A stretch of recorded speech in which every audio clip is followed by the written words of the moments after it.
Hallelujah. So the topic of my message today is ఈ రాత్రి నేను మీ ముందు ఉంచదలిచిన వర్తమానం యొక్క అంశం ఏంటంటే obedience. విధేయత చూపించడం.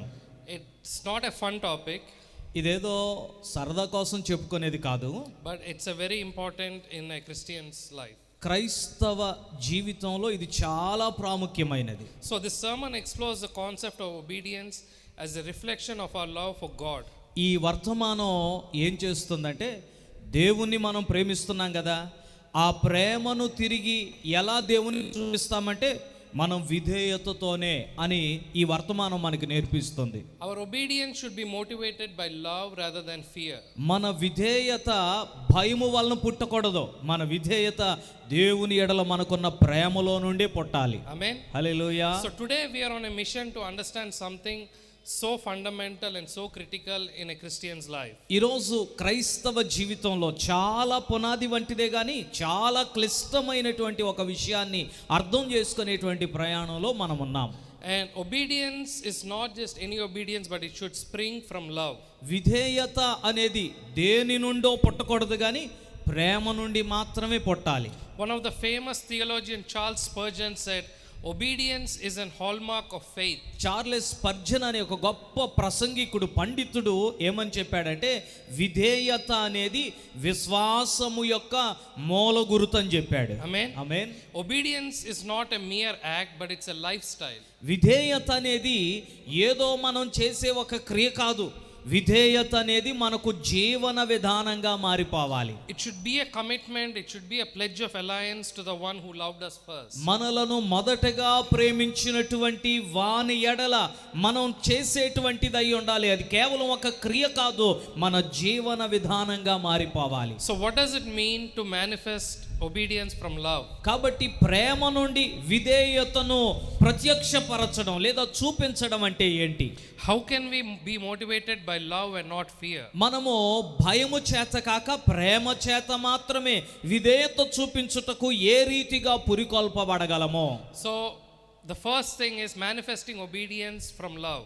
మొదటిది ఏంటంటే ప్రేమ నుండియే విధేయతను చూపించడం. For that, let's turn to John chapter 14 verse 15. దాన్ని అర్థం చేసుకోవడానికి యోహాను సువార్త 14వ అధ్యాయం 15వ వచనం దగ్గరకు మనం వెళ్దాం. It says, if you love me, you will keep my commandments. అక్కడ ఇలా రాయబడి ఉంది, ఒకడు నన్ను ప్రేమించినట్లయితే అతడు నా ఆజ్ఞలను గైకొంటారు. It is a simple statement, yet it carries profound implications. ఇది చాలా సామాన్యమైన మాటే గాని ఇందులో ఉన్నటువంటి భావాలు చాలా బలమైన విషయాలను మనకు It తెలియపరుస్తున్నాయి. suggests that our love for Christ should be reflected in our actions, in our obedience to his commands. ఎలాగంటే ఆయన ఆజ్ఞల ఎడల మన యొక్క విధేయత ఎలా ఉండాలంటే వాటిని గైకొనటమే మనం ప్రదర్శించవలసి ఉన్నాం. It's not enough to simply say that we love him. We must show our love through our actions. మనం ఆయనను ప్రేమించామని మాటలతో చెబితే సరిపోదు, మనము మన క్రియలతో దేవునికి ఆ ప్రేమను చూపించాలి. This is way different from the world's understanding of love. ప్రేమను గూర్చి లోకానికున్న అవగాహనకు ఇప్పుడు నేను చెబుతున్న దీనికి చాలా తేడా ఉంటుంది. The world often equates love with feelings. లోకము ఎల్లప్పుడూ కూడా ప్రేమను అనుభూతులతో ముడిపెడుతుంది. It equates with emotions and feelings. అలాగే ఉద్రేకాలతోనూ అలాగే భావోద్రేకాలతోనూ దీన్ని లెక్కగట్టే ప్రయత్నం చేస్తుంది లోకం. But Christ calls us to a higher standard. కానీ క్రీస్తు మనలను ఇంకొంచెం ఉన్నతమైన స్థాయికి పిలుస్తున్నాడు. He calls us to a love that is not based on feelings but on actions. అనుభూతుల మీద ఆధారపడినటువంటి ప్రేమ దగ్గరకు పిలవట్లేదు కానీ క్రియలతో చూపించే ప్రేమ దగ్గరకు ప్రభు మనల్ని పిలుస్తున్నాడు. హల్లెలూయా. Amen. Amen. A love that is not swayed by circumstances but steadfast in obedience. పరిస్థితులను బట్టి వంగిపోయేది కాదు కానీ ఏ పరిస్థితులైనా విధేయత చూపించే ప్రేమ. This is the kind of love Christ demonstrated for us. అలాంటి ప్రేమే కదా క్రీస్తు మన కోసం చూపించారు. In John chapter 15 verse 13, యోహాను సువార్త 15వ అధ్యాయం 13వ వచనములో Jesus says, greater love has no one than this, that a person will lay down his life for his friends. You are my friends if you do what I command you. తన స్నేహితుల కొరకు తన ప్రాణము పెట్టువాని కంటే ఎక్కువైన ప్రేమ గలవాడెవడు? నేను మీకు ఆజ్ఞాపించు వాటిని చేసిన ఎడల మీరు నా స్నేహితులయ్యుందురు. Amen. Amen. Christ's love for us is not just a feeling. క్రీస్తు మన కొరకు చూపించిన ప్రేమ అది ఫీలింగ్ కాదు, It was an action. అది క్రియతో ముడిపడి ఉన్నది. He showed us his love by laying down his life for us. ఆయన తన ప్రాణాన్ని మన కోసం పెట్టుట ద్వారా నేను మిమ్ములను ప్రేమిస్తున్నానని చూపించాడు. By obeying his father's will even unto death. మరణము వరకు తండ్రి చిత్తానికి విధేయత చూపించుట ద్వారా మనల్ని ఎంతగా ప్రేమిస్తున్నాడో చూపించాడు యేసయ్య. So what does it mean for us? కాబట్టి ఆ ప్రేమ మనకు ఏంటి దాని సంగతి? How can we manifest this kind of love in our lives? యేసయ్య చూపిన అలాంటి ప్రేమని మన జీవితాల్లో మనము ఎలా చూపించగలం? The answer lies in obedience. ఈ మాటకు జవాబు మన విధేయతతోనే ముడిపడి ఉంటది. Obedience is the outward expression of our love for Christ. క్రీస్తు ఎడల మనము కలిగి ఉన్న ప్రేమ ఏమో కనబడకుండా లోపల ఉంటది. ఆ ప్రేమకు ప్రతిఫలంగా బయట కనపడే క్రియ ఏంటంటే విధేయత చూపటమే. It's the tangible evidence of our love. మన ప్రేమ యొక్క తాకగలిగినటువంటి చిహ్నం ఏంటంటే విధేయతే. But let me be clear. స్పష్టంగా చెప్పనివ్వండి. Christ is not calling us to a life of mindless obedience. క్రీస్తు ప్రభువారు మనల్ని పిలిచేది మనసు లేకుండా విధేయత చూపించండి, ఆలోచన లేకుండా విధేయత చూపించండి అని పిలవట్లేదు. He's calling us to a life of love, a life that is marked by deep abiding love for him and others. ఆయన కొరకు ఇతరుల కొరకు లోతైనటువంటి ప్రేమలో పెనవేసుకుపోయినటువంటి దాని గురించే మనల్ని పిలుస్తున్నాడు. This kind of love requires sacrifice. ఇలాంటి ప్రేమలో త్యాగము అవసరమవుతుంది. It requires us to lay down our own desires, our own will in order to follow Christ. అనగా క్రీస్తును వెంబడించే విషయంలో మనకున్న కోరికలు, మనకున్న ఆశలు త్యజించుకోవటాన్ని ఇది అడుగుతుంది మన యొద్ద నుండి. We must take up our cross daily and follow him. మనము ప్రతిదినము మన సిలువనెత్తుకొని ఆయనను వెంబడించాలి. But it's a sacrifice that is worth it. అయితే ఈ త్యాగము ఎంతో విలువైనది. For in laying down our lives we found true life in Christ. మన జీవితాలను త్యాగం చేయుట ద్వారానే ఆయనలో నిజమైనటువంటి జీవితాన్ని మనం చూడగలుగుతాం. In 1 John chapter 5 verse 2 and 3. యోహాను మొదటి పత్రిక 5వ అధ్యాయము 2-3 వచనాల్లో ఇలా రాయబడింది. By this we know that we love the children of God when we love God and follow his commandments. For this is the love of God, that we keep his commandments, and his commandments are not burdensome. మనము దేవుని ప్రేమించుచు ఆయన ఆజ్ఞలను నెరవేర్చు వారమైతిమా, దేవుని పిల్లలను ప్రేమించుచున్నామని దాని వలనే ఎరుగుదుము. మనం ఆయన ఆజ్ఞలను గైకొనుటయే దేవుని ప్రేమించుట. Amen. Hallelujah. This is a powerful statement. ఇది చాలా బలమైన మాట. It tells us that our love for God is not a burden but a joy. దేవుని ఎడల మనము కలిగి ఉన్న ప్రేమ మనకు భారము కాదు, సంతోషమే అది. Amen. Hallelujah. So to cultivate this kind of love for God, ఇలాంటి ప్రేమను దేవుని కోసం మనం పండించడం కోసం we need to have a good relationship with Christ. క్రీస్తుతో మనము మంచి సఖ్యత కలిగి ఉండాలి. The more we know Christ, క్రీస్తును ఎంత ఎక్కువగా మనం ఎరుగుతామో the more we love him. అంత ఎక్కువగా ఆయనను మనం ప్రేమిస్తాం. And the more we love him, ఆయనను ఎంత ఎక్కువ ప్రేమిస్తామో the more we desire to obey him. అంత ఎక్కువగా ఆయన మాటకు విధేయత చూపడానికి ఇష్టపడతాం. Amen. Hallelujah. This is the heart of the gospel. ఇది సువార్తలో ఉన్న గుండెకాయ ఇదే, కేంద్రం ఇదే. It is not about rules and regulations. సువార్తలో ఉన్న విషయం, దేవుని రాజ్యంలో ఉన్న విషయం నియమాలు, నిబంధనలు, సూత్రాలు, సిద్ధాంతాలు కాదు. It's not about do this or don't do that. లేకపోతే ఇది చెయ్యి అది చెయ్యొద్దు అన్న విషయం కాదు. It's about your relationship with God. దేవునితో నీకున్నటువంటి సంబంధమే.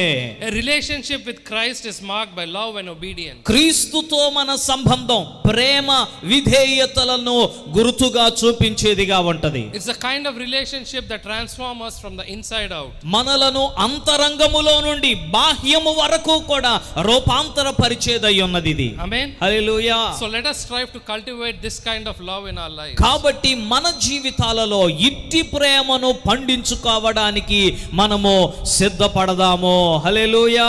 Amen. Let us strive to manifest obedience from love. ప్రేమలో నుండి దేవునికి విధేయతను మనము చూపెద్దాము. This is the hallmark of a true Christian. నిజమైన క్రైస్తవుని యొక్క రుజువు లేదా నిదర్శనం ఇదే. The second thing is, రెండవ విషయం, we should be motivated by love, not fear. మనము భయముతో కాదు ప్రేమతోనే విధేయత చూపాలి. So as we continue to talk about obedience, విధేయత గురించి మనం మాట్లాడుకుంటూ ఉండగా we turn our attention to the motivation behind our obedience. మన విధేయత వెనక ఉన్నటువంటి ఇంధనం ఏంటి అనే దాన్ని మనం చూద్దాం. The scripture clearly states that our obedience should be driven by love and not fear. లేఖనం స్పష్టంగా చెప్తుంది దేవునికి మనం విధేయత చూపించటం అనేది భయముతో కాకూడదు, ప్రేమతో మాత్రమే అయి ఉండాలి అని. John 14:15 says, if you love me, you will keep my commandments. యోహాను సువార్త 14:15 చెప్తుంది కదా, మీరు నన్ను ప్రేమించిన ఎడల నా ఆజ్ఞలను గైకొందురు. This is a straightforward statement. ఇది సూటిగా యేసయ్య చెప్పిన మాట. There is no room for misinterpretation. ఇక ఇందులో నుండి ద్వందార్థాలు తీయడానికి అవకాశమే లేదు. Our love for Christ should compel us to obey his commandments. క్రీస్తు ఎడల మనకు గనక ప్రేమ ఉన్నట్లయితే ఆ ప్రేమ మనలను ఆయన ఆజ్ఞలను పాటించుటకే బలవంతం చేసేదిగా ఉండాలి. This is a commandment from our Lord and Savior. ఇది మన ప్రభువును రక్షకుడైన యేసు క్రీస్తు వారి వలన మనకివ్వబడిన ఆజ్ఞ అయ్యున్నది. The love we have for Christ should be so deep and so profound that it naturally leads to obedience. క్రీస్తు ఎడల మనకున్నటువంటి ప్రేమ స్వభావ సిద్ధంగానే విధేయత దగ్గరకు మనల్ని నడిపించాలి. However, there are times when we obey out of fear than love. అయితే చాలా సందర్భాల్లో ఏం చేస్తాం, విధేయత చూపేటప్పుడు ప్రేమ గుర్తుకు రావటం కంటే కూడా భయంతోనే ఎక్కువ విధేయత చూపిస్తూ We fear ఉంటాం. the consequences of our disobedience. అమ్మో అవిధేయత చూపిస్తే ఏమైపోయిద్దో, ఏమి నష్టం వచ్చిద్దో అనేటువంటి భయముతోనే విధేయత చూపుతుంటాం. We fear the wrath of God. దేవుని ఉగ్రత వచ్చేసిద్దేమో అనే భయంతో తప్పదన్నట్లు విధేయత చూపిస్తాం. We fear the judgment from others. ఇతరుల దగ్గర నుండి తీర్పు వచ్చేసిద్దేమో, వాళ్ళు నాకు ముద్రేసేస్తారేమో అనే భయంతో సరేనండి అంటాం. But this is not the kind of obedience God desires from us. కానీ మన యొద్ద నుండి దేవుడు ఆశించే విధేయత ఇలాంటి మనసు నుండి పుట్టింది కాకూడదు. God wants us to obey him because we love him, not because we fear him. మనం ఆయనకు భయపడతామని కాదు, ఆయనను ప్రేమిస్తున్నాం కాబట్టి ఆయన ఏం చెప్పినా చేయడానికి సిద్ధంగా ఉండాలి. Amen. Hallelujah. Let's read John chapter 14 verse 21. యోహాను సువార్త 14:21 ఏముందో చూద్దాము. The one who has my commandments and keep them is the one who loves me. నా ఆజ్ఞలను అంగీకరించి వాటిని గైకొనువాడే నన్ను ప్రేమించువాడు. And the one who loves me will be loved by my Father, and I will love him and will reveal myself to him. నన్ను ప్రేమించువాడు నా తండ్రి వలన కూడా ప్రేమించబడును, నేనును వానిని ప్రేమించి వానికి నన్ను కనుపరుచుకొందును. Amen. Hallelujah. What does the verse says? లేఖనం ఏం చెప్తుంది? The one who has my commandments is the one who loves me. ఎవరైతే నా ఆజ్ఞలను గైకొంటారో వారే నన్ను ప్రేమించేవారు. Amen. Amen. Hallelujah. Hallelujah. And it says in the end, my Father and I will love him and reveal myself to him. ఇంకా ముందుకెళ్తే అంటున్నాడు కదా, నా తండ్రి ప్రేమిస్తాడు అతన్ని, నేను కూడా ప్రేమిస్తాను, అతనికి మాత్రమే నన్ను నేను కనుపరుచుకుంటానని యేసయ్య చెప్పారు. This is a very powerful statement. ఇది చాలా బలమైన మాట. It reinforces a connection between love and obedience. ప్రేమకు విధేయతకు మధ్యలో ఉన్నటువంటి బాంధవ్యాన్ని దృఢపరిచేది ఇదే. If we truly love Christ, నిజముగా మనము క్రీస్తును ప్రేమిస్తే we will keep his commandments, మనం ఆయన ఆజ్ఞలను గైకొంటాము. and our obedience is a testament to our love to him. మన విధేయత అనేది ఆయన ఎడల మనకున్న ప్రేమకు ఒక నిబంధనగా, ఒక గుర్తుగా కనబడుతూనే ఉంటది. Amen. Hallelujah. Following his teachings means living according to his words and aligning our lives with his will. ఆయన బోధలను అనుసరించడం అంటే ఆయన యొక్క చిత్తమునకు అనుకూలంగా మనం నడుచుకోవడమే. It means to love others as he has loved us. అనగా ఆయన మనల్ని ఎలా ప్రేమించాడో మనము కూడా ఇతరుల్ని అదే రీతిగా ప్రేమించడం. To forgive as he has forgiven us. ఆయన మనల్ని క్షమించినట్లుగానే మనం కూడా ఇతరుల్ని క్షమించడం. To serve as he has served us. ఆయన ఎలాగైతే మనకు సేవ జరిగించారో మనం కూడా ఇతరులకు అలాగే పరిచర్య చేయడం. It is a life it means to live a life that is pleasing to him. అంటే ఒక్క మాటలో చెప్పాలంటే యేసయ్యను సంతృప్తి పరిచే జీవితం జీవించడమే. Amen. Hallelujah. The Greek word for keep is ఇక్కడ గైకొనుట అనే మాటకు గ్రీకు భాషలో ఉపయోగించినటువంటి పదం ఏంటంటే tereo. టెరయో అనే పదం. It means to guard and to preserve and to observe. అంటే దాని అర్థం ఏంటంటే కాయుట, భద్రపరచుట, లేకపోతే చూచుకొనుట. It is used in the context of guarding something that is precious or valuable. అంటే విలువైన వాటిని భద్రంగా ఉంచుతాం చూసారా, ఆ పదం అన్నమాట.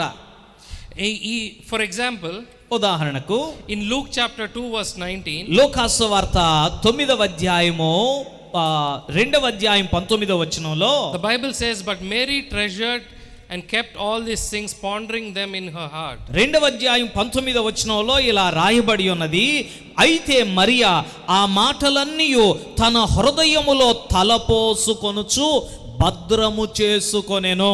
Mary kept all these things and pondered in her heart. ఆ దేవదూత చెప్పిన మాటలన్నిటినీ మరియ తన హృదయంలో భద్రం చేసుకొని తలపోసుకుంటూ ఉందట.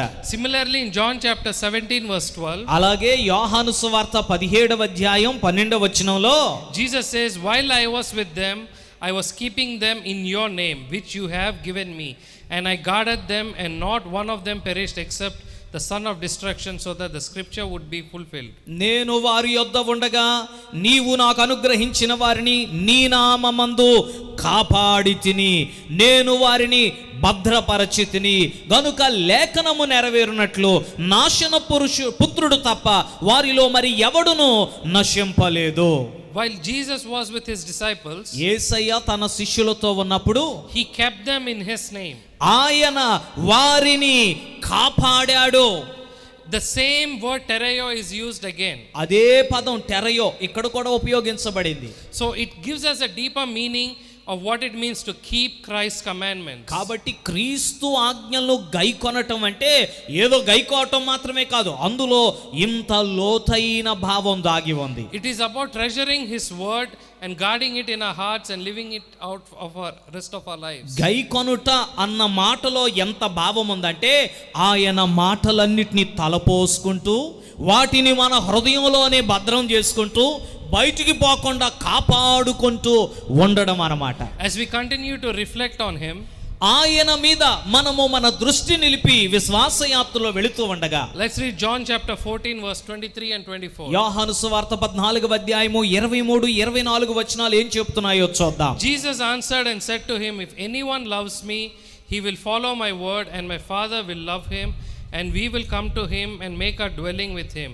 The one who does not love me does not follow my words, and the word which you hear is not mine but the Father's who sent me.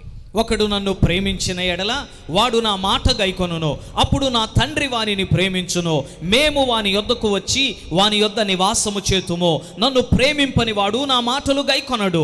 మీరు వినుచున్న మాట నా మాట కాదు, నన్ను పంపిన తండ్రిదే. Amen. Hallelujah. This is a clear and perfect statement. చాలా స్పష్టంగా సూటిగా యేసయ్య చెప్పిన మాట ఇది.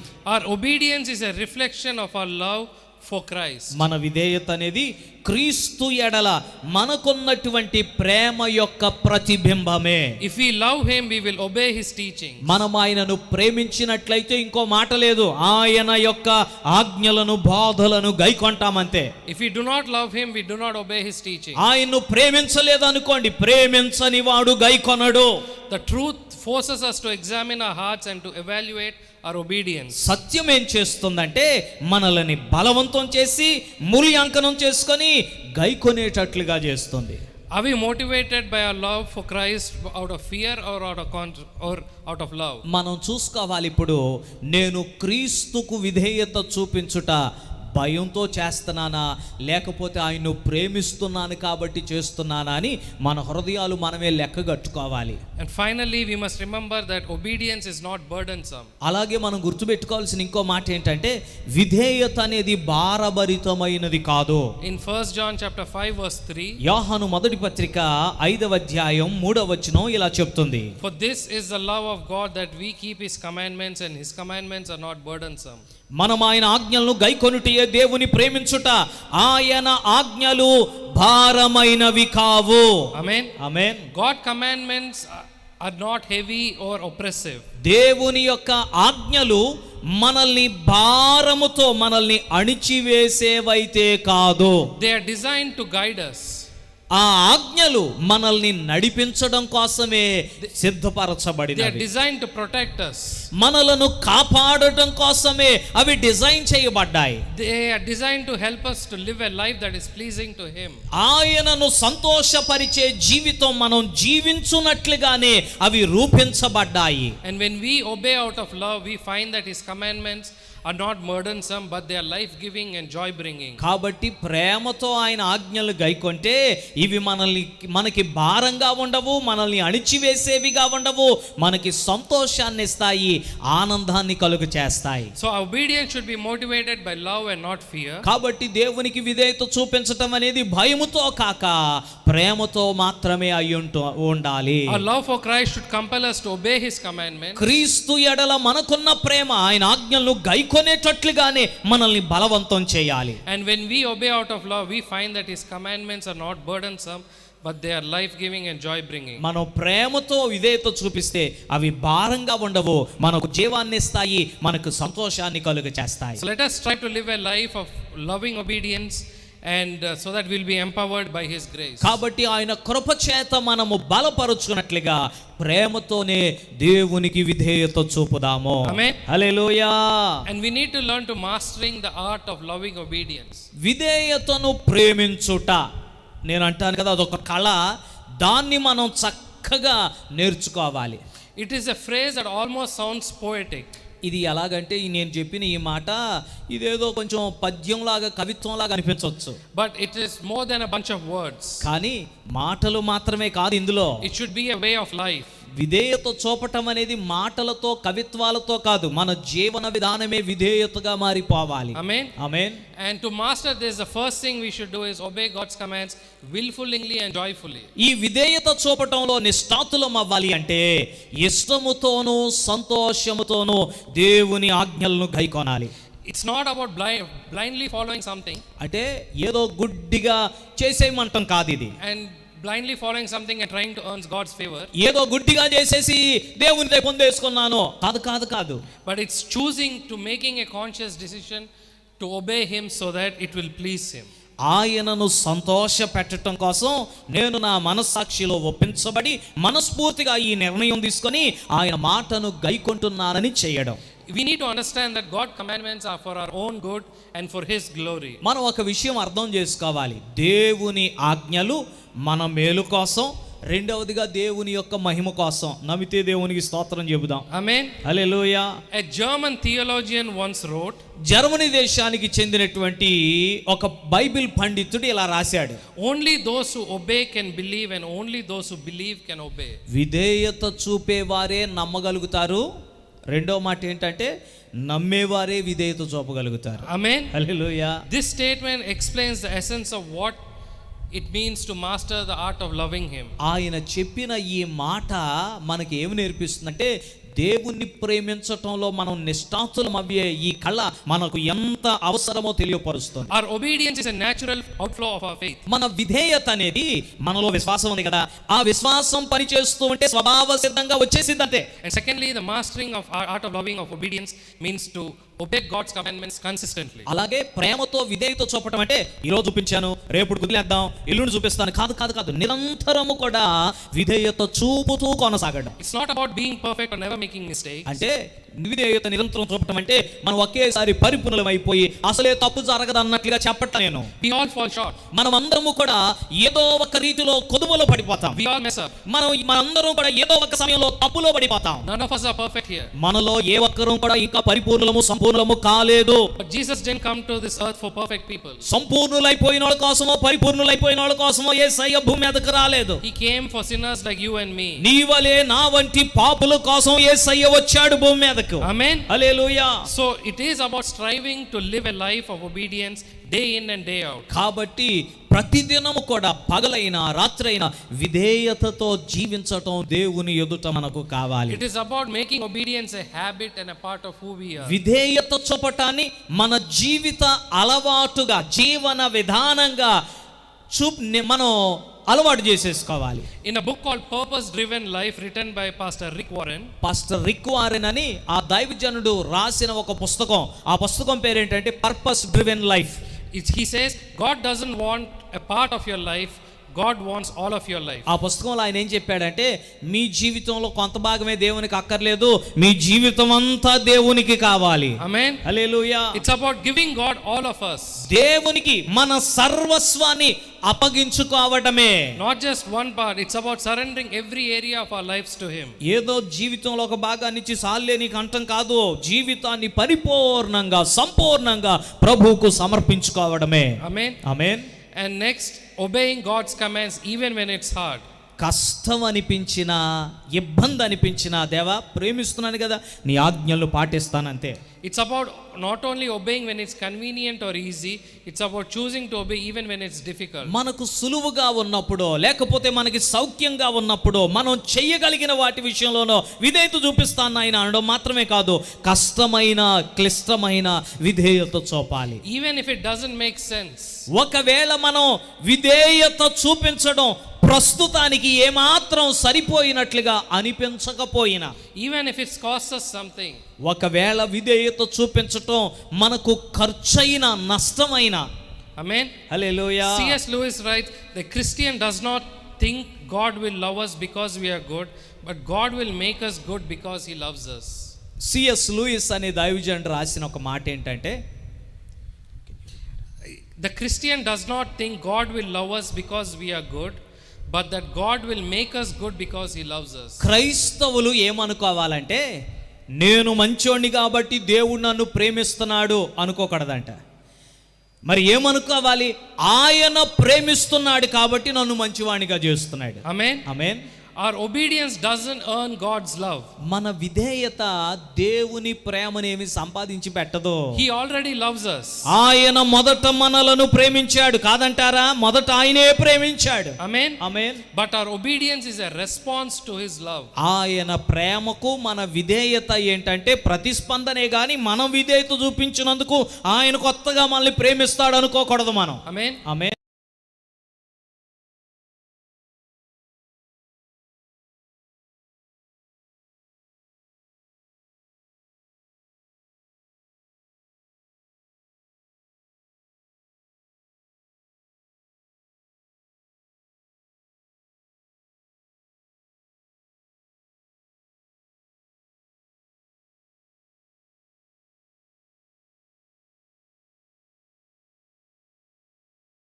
It's a way of showing our love to him. ఆయన ప్రేమించాడు. ప్రభువా నీ ప్రేమకు బదులుగా ఇదిగో నేను కూడా ప్రేమను చూపిస్తున్నాను, దానిని విధేయత ద్వారా చూపిస్తున్నాను. And finally, we need to have a heart of gratitude. అలాగే కృతజ్ఞత కలిగిన హృదయాన్ని మనమందరం కలిగి ఉండాలి. It's not about obeying out of obligation or duty. ఏదో ఇది నా కర్తవ్యం అండి, నా ఉద్యోగం అండి, క్రైస్తవునయ్యానిగా తప్పిద్దా? కాదు కాదు కాదు. It's about recognizing that we owe everything to God and wanting to show our gratitude through our obedience. మనము దేవునికి సమస్తము కూడా అచ్చి ఉన్నామని ఆయన మన ఎడల చేసిన ప్రతిదాన్ని బట్టి కృతజ్ఞత కలిగిన హృదయాన్ని మనం కలిగి ఉండాలి. Amen. Amen. So how can we master the art of loving obedience? కాబట్టి ప్రేమతో విధేయత చూపించుటాన్ని ఈ కళను మనం ఎలాగ నేర్చుకోగలం, ఎలాగ ఇందులో నిష్ఠాతులు అవ్వగలం అంటే It starts with a decision.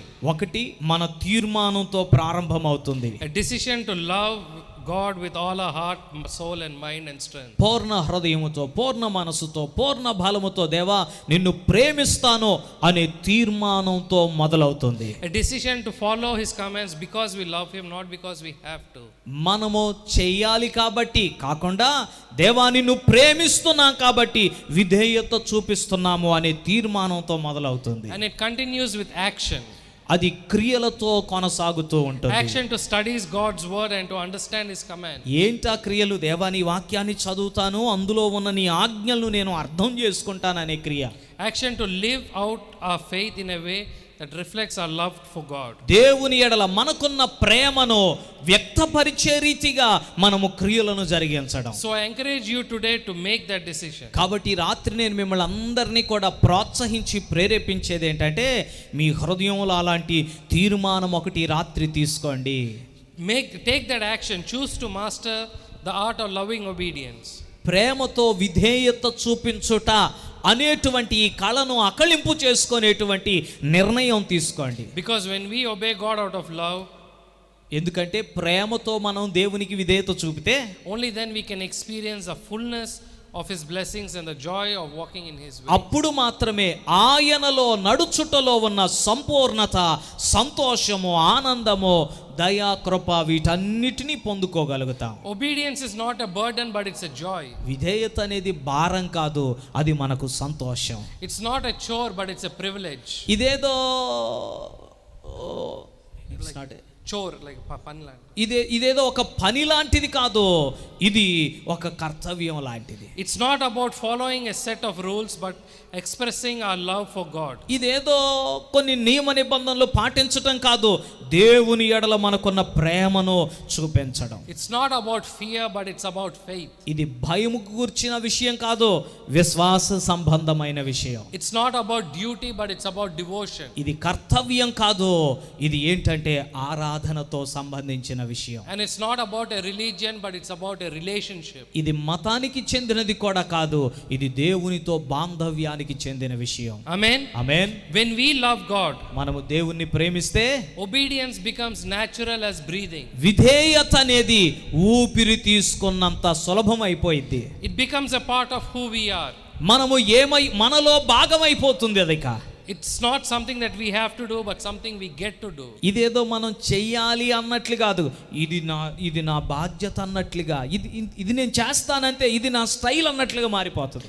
It's not something that we dread, but something we desire. ఇదేదో మనం ఈడ్చుకుంటూ తప్పిద్దా అన్నట్లుగా కాదు, నేను చెయ్యడానికి ఆశపడుతున్నాను, ఆతురపడుతున్నాను. And finally, it's not something we resist, but something we relish. ఆఖరిగా విధేయత అనేది వద్దులే అనేది కాదు, కావాలి అని మనం చెప్పేది. Amen. Hallelujah. So let's commit today to love God with all our heart, soul and mind. కాబట్టి ఈరోజు పూర్ణ మనసుతో, పూర్ణ బలంతో, పూర్ణ హృదయంతో, దేవా నేను ప్రేమిస్తానయ్యా అని దేవుని దగ్గర ఒక తీర్మానం తీసుకుందాం. And only then we can receive all his full blessings. అప్పుడు మాత్రమే ఆయన సంపూర్ణమైనటువంటి ఆశీర్వాదాలు మనం పొందుకోగలుగుతాం. He loves us so much that he sent his only son to die for us. ఆయన మనల్ని ఎంతో ప్రేమించాడు. ఎంతగానంటే ఆయన యొక్క అద్వితీయ కుమారుణ్ణి మన కోసం సిలువలో చనిపోవునట్లుగా పంపాడు. Amen. Amen. So it should be very easy for us to love him and to obey him with all our heart. మన కోసం ప్రభు అంత చేశాడు కదా, పూర్ణ హృదయంతో దేవుణ్ణి ప్రేమించే నిర్ణయం తీసుకోవటం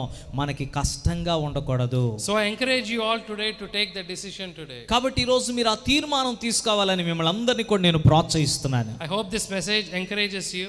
ఈ వర్తమానం మిమ్మల్ని ప్రోత్సహిస్తుందని నేను నమ్ముతున్నాను. And